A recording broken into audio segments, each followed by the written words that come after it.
नमस्ते। तो आज हम इस वीडियो में एसबीसी एक्सपोर्ट लिमिटेड इस कंपनी का जो शेयर है उसके रिलेटेड फुल इंपॉर्टेंट डिटेल्स आज के वीडियो में देखेंगे, ताकि हमें ये पता चल सके कि यह कंपनी आने वाले समय में कैसा रिटर्न देगी और हमें इस कंपनी में कितनी इन्वेस्टमेंट करनी चाहिए।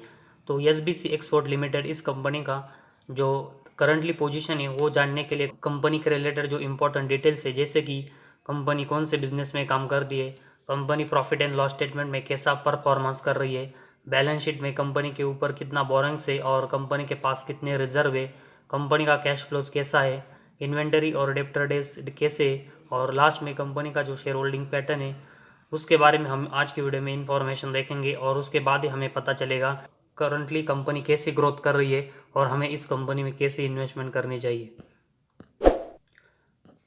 तो सबसे पहले हम एसबीसी एक्सपोर्ट लिमिटेड इस कंपनी का जो बिजनेस है उसकी इंफॉर्मेशन देखते हैं। तो इस कंपनी की जो शुरुआत है वो 2011 से हुई थी और ये company garments, man power supply service और उसके साथ ही में टावर ऑपरेटर सर्विस इनका ट्रेडिंग और मैन्युफैक्चरिंग करती है। और उसके साथ ही में इस कंपनी का जो बिजनेस है वो स्ट्रॉन्ग करने के लिए कंपनी के पास 70 डिस्ट्रीब्यूटर्स इंडिया में है, जो कि इस कंपनी को हर साल 75 न्यू प्रोजेक्ट्स है वो यहाँ पर रिसीव करते हैं। तो इस कंपनी का जो डिस्ट्रीब्यूशन नेटवर्क है वो बहुत स्ट्रांग है और इसी स्ट्रॉन्ग डिस्ट्रीब्यूशन की वजह से कंपनी वेरियस सेगमेंट में अपना जो ट्रेडिंग का बिजनेस है वो अच्छे से कर पाती है।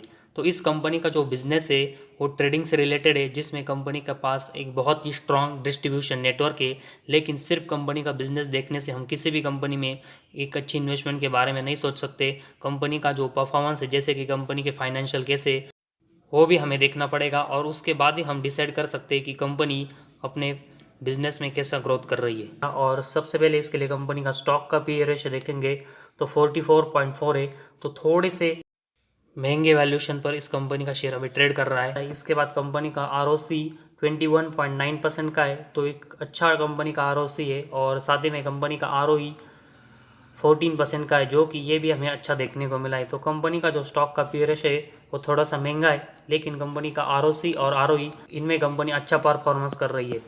और उसके बाद हम कंपनी का प्रॉफिट एंड लॉस स्टेटमेंट के बारे में इंफॉर्मेशन देखते हैं। और सबसे पहले हम कंपनी का सेल्स देखेंगे। तो कंपनी पहले 1-2 साल अगर हम देखेंगे तो 2 करोड़ का सेल्स कर रही थी। इसके बाद कंपनी का सेल्स बढ़कर 10 करोड़ का हुआ। इसके बाद 16 करोड़, 21 करोड़, 29 करोड़, 64 करोड़, इसके बाद 80 करोड़, इसके बाद 109 करोड़, 192 करोड़, मार्च 22 में 105 करोड़ और ट्रेलिंग 12 मंथ्स में 175 करोड़ का कंपनी का सेल्स हुआ है। तो मार्च 17 तक अगर हम देखेंगे तो कंपनी का जो सेल्स है वो 30 करोड़ के नीचे ही था, लेकिन मार्च 18 के बाद कंपनी ने अपने सेल्स में बहुत ही अच्छी ग्रोथ की। तो एसबीएससी एक्सपोर्ट ये कंपनी का अगर हम सेल्स देखेंगे तो पिछले 5 से लेकर 6 साल में कंपनी ने अपने सेल्स में एक बहुत ही अच्छी ग्रोथ की है। और पिछले साल के कंपैरेटिवली अगले साल का जो कंपनी का सेल्स है वो कंपनी हमेशा इंप्रूव करने की बहुत ही अच्छी कोशिश कर रही है।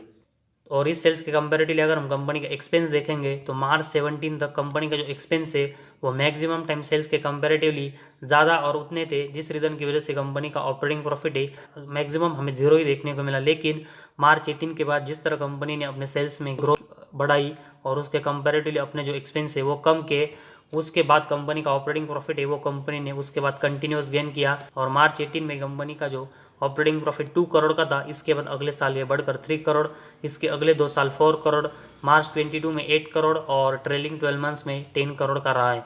तो इस कंपनी का जो ऑपरेटिंग प्रॉफिट है उसमें कंपनी ने मार्च 18 के बाद इंप्रूवमेंट की है। और उसके बाद कंपनी का ऑपरेटिंग प्रॉफिट मार्जिन अगर हम देखेंगे तो पहले 3-4 साल 1% था, इसके बाद 2%, इसके बाद 3%, इसके बाद 4% और अभी ट्रेलिंग 12 मंथ्स में ये कंपनी ने 5% का किया है।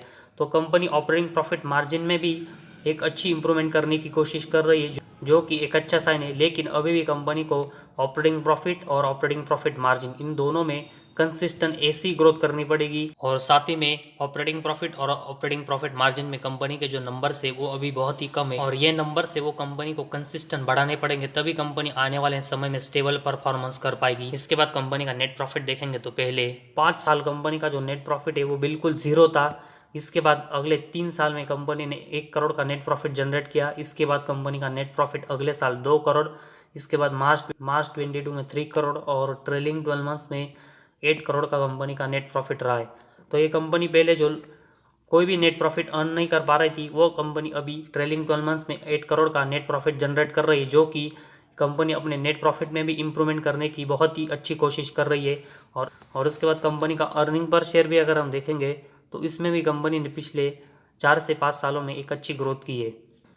तो इस कंपनी का प्रॉफिट एंड लॉस स्टेटमेंट में अगर हम देखेंगे तो ये कंपनी अपनी सेल्स की ग्रोथ है वो पिछले कुछ समय से बहुत ही अच्छे से बढ़ा रही है, जिस रीज़न की वजह से और साथ ही में जिसकी वजह से ऑपरेटिंग प्रॉफिट और ऑपरेटिंग प्रॉफिट मार्जिन में कंपनी के परफॉर्मेंस है वो कंपनी ने बेहतर किए है। और उसके बाद कंपनी का जो नेट प्रॉफिट है उसमें भी कंपनी ने पिछले 3 सालों में, पिछले 3 से लेकर 4 साल में कंटिन्यूस कंपनी प्रॉफिटेबल देखने को मिली है। तो कोई भी कंपनी अगर प्रॉफिटेबल होती है तभी हम उस कंपनी में यहाँ पर इन्वेस्टमेंट के बारे में सोचते हैं, और ये कंपनी अभी हमें प्रॉफिटेबल देखने को मिली। लेकिन अभी भी कंपनी का जो नेट प्रॉफिट है वो इतना ज़्यादा नहीं है, जिस रीज़न की वजह से हम बहुत ही बड़ी इन्वेस्टमेंट इस कंपनी में करें। लेकिन एटलीस्ट कंपनी प्रॉफिटेबल है, इसकी वजह से हम इस कंपनी में अभी तो इन्वेस्टमेंट के बारे में सोच सकते हैं। लेकिन इसके बाद कंपनी का जो बोरिंग्स है वो भी हमें देखना पड़ेगा, और बाकी के सेगमेंट में भी कंपनी कैसा परफॉर्मेंस कर रही है वो भी देखना पड़ेगा। और उसके बाद सभी इन्फॉर्मेशन देखने के बाद ही हम ये डिसाइड कर सकते हैं कि हमें इस कंपनी में कैसे इन्वेस्टमेंट करनी चाहिए। तो इसके बाद हम कंपनी की बैलेंस शीट के बारे में इंफॉर्मेशन देखते हैं, जिसमें कंपनी के पास सितंबर 22 में 9 करोड़ के रिजर्व है, जो कि मार्च 18 से पहले बिल्कुल ज़ीरो थे। तो मार्च 18 के बाद इस कंपनी ने अपने जो रिजर्व है वह एटलीस्ट यहाँ पर पॉजिटिव में जनरेट किए, जो कि एक अच्छा साइन है। और इस रिजर्व के कंपेरेटिवली कंपनी के ऊपर अगर हम बोरोइंग्स देखेंगे तो सितंबर 22 में अभी ये कंपनी डेट फ्री देखने को मिली, जो कि किसी भी कंपनी का जो शेयर है अगर डेट फ्री होता है तो उस कंपनी के परफॉर्मेंस है वो बहुत ही अच्छे से इम्प्रूव होते हैं।